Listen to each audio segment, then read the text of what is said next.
반갑습니다. 오늘 방송을 시작하겠습니다. 어제 이어가지고 부모님 돈 도대체 어떻게 운용하면 좋을까요? 이걸 하다 말았죠. 그리고 또 다른 질문이 하나 있는데 1년 뒤에 써야 할 돈인데 예금이자보다 조금이라도 더 벌고 싶다. 될 수 있으면 안 하면 좋겠지만 그래도 주식 투자에서 예금이자보다 조금이라도 더 벌고 싶다. 자, 어제 질문에 못다한 답변. 이제 이 질문자의 부모님의 이제 근로사업소득이 끝나버렸어요.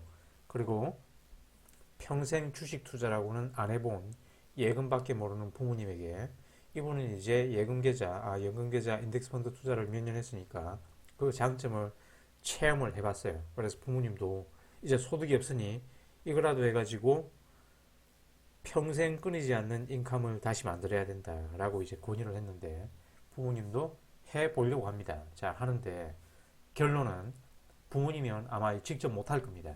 못할 거예요. 계좌도 못 만들 겁니다.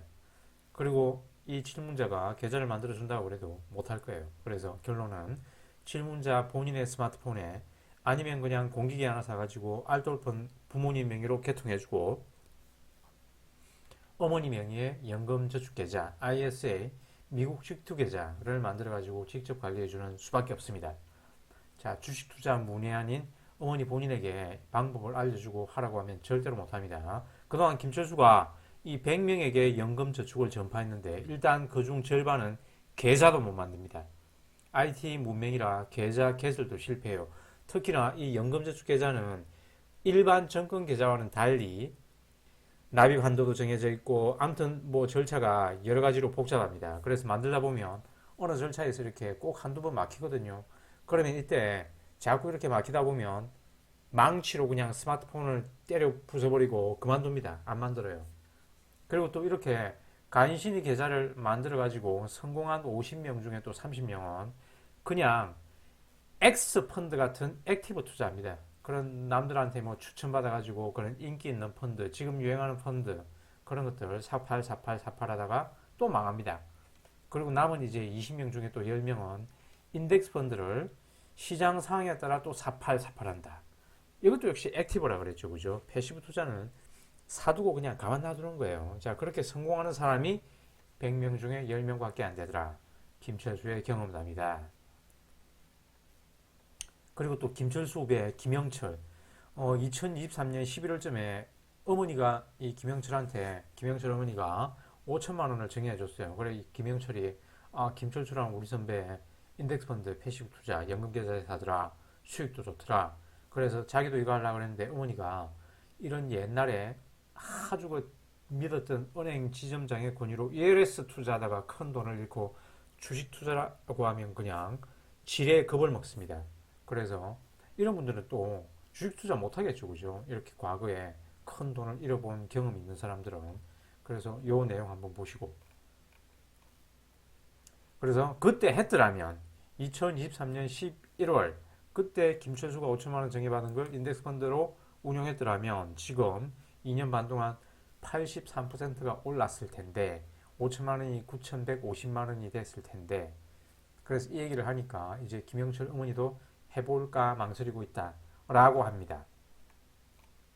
그래서 질문자의 질문에 대한 답변을 정리하면 자, 질문자가 직접 어머니 명의의 계좌를 만들어 가지고 자신의 스마트폰 또는 공기계 알뜰폰 하나 개통해 가지고 직접 운영해 줍니다. 어머니 명의로 하셔야 돼요.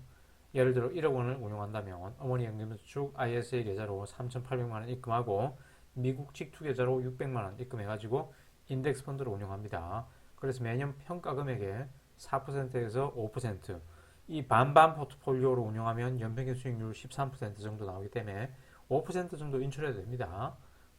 인출해가지고 어머니 계좌로 생활비 송금하면 되겠죠. 그리고 이 질문자는 부모님이 그동안 고액 자산가였기 때문에 그 금융자산 절반 정도만 연금화 한다 그래도 노후에 사망 시까지 풍족하게 생활비를 인출할 수 있을 거예요. 그래서 예전에 또 2년 전에 올렸던 건물주 아들의 운용 예시 요 영상 있죠. 2028년 8월 8일에 포스팅을 올렸네요. 누적 조회수가 오늘 체크해 보니까 13,359 조회수를 기록했다. 평균 조회수의 약 9배 정도 된다. 그만큼 이렇게 건물주에 관심이 많다. 건물주에. 근데 이 건물주가 그때 요 사례에서 건물이 정말 못 견디겠다. 그래서 이 건물주가 4대 보험 되는 그런 직장에 한 1년 또 다녔어요. 건보료를 피하기 위해서. 그런데 이제 그런 것도 1년짜리 계약직밖에 안 되니까 결국에는 다시 지역가입자로 또 전환됐습니다. 그래서 도저히 못 참고 이 건물을 결국 팔았습니다. 물론 2년 전에 팔려고 했는데 매수인도 나타나고 했는데 가격이 안 맞아가지고 실랑이를 하다가 결국 2년 후에 파니까 건물 가격도 2억 정도도 손실봤어요. 그리고 그 2년 동안 요 2년 동안 S&P 나스닥 반반 포트폴리오는 또 70%가 상승해 버렸거든요.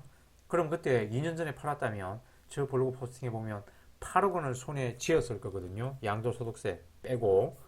그럼 이 8억 원에 대한 70% 상승분 5억 6천만 원 자본 차익을 거둘 기회도 놓쳤다. 그래서 빨리 연금화 하시는 게 좋다. 그래서 건물주 되어보지 못한 사람들이 세금과 건보료의 행포를 모르고 부동산 투자, 건물주 찬양한다. 실제로 건물주 만나면 뺨 맞는다. 세금 내봤냐? 건보료 내봤냐? 공실 고통 겪어봤냐? 임차인과 소송해봤냐? 이 얼마나 피곤한 일입니까? 그죠? 연금계좌에서 그냥 이런 건물들을 연금화 해버리면 매년 저렇게 4%에서 5% 인출만 해도 자산이 평생 증가하는데 이제 제 블로그에 5년, 6년 이렇게 연금저축 펀드를 운영해 보신 분들은 벌써 이렇게 성공 사례가 넘쳐납니다. 그죠? 그래서 성공 사례가 대동소이하기 때문에 요즘은 그런 성공 사례를 귀에 딱지가 않도록 소개해서 더 이상 소개하지는 않는데 아무튼 이렇게 빠릿빠릿한 이런 사람들에게 연금 계좌를 만들어줘도 작년이었나 이 김철수가 대학 동창회 가지고 또 어떤 빠릿빠릿한 여자 후배한테 연금 계좌를 만들어줬는데 이 김영희를 3주 전에 만났는데 연금 계좌에서 주식 매수하는 방법을 몰라서 1년 동안 연금 계좌 만들어 놓고 인덱스 펀드를 한 주도 못 샀다. 빵원이더라. 그래서 그냥 김철수가 김영희에게 자동이체, 자동 적립 매수 설정을 해줬다라는 얘기입니다. 자, 그래서 이것이 최선이다. 부모님 명의의 계좌로 질문자가 직접 운영해주라. 이것이 최선이다. 나머지는 블로그 가셔가지고 한번 이렇게 쭉 읽어보시면 됩니다. 부모님이 절대 스스로 할 수 없는 이유 블로그 가서 읽어보시면 됩니다. 이상 오늘의 방송을 마치겠습니다. 시청해주셔서 감사합니다.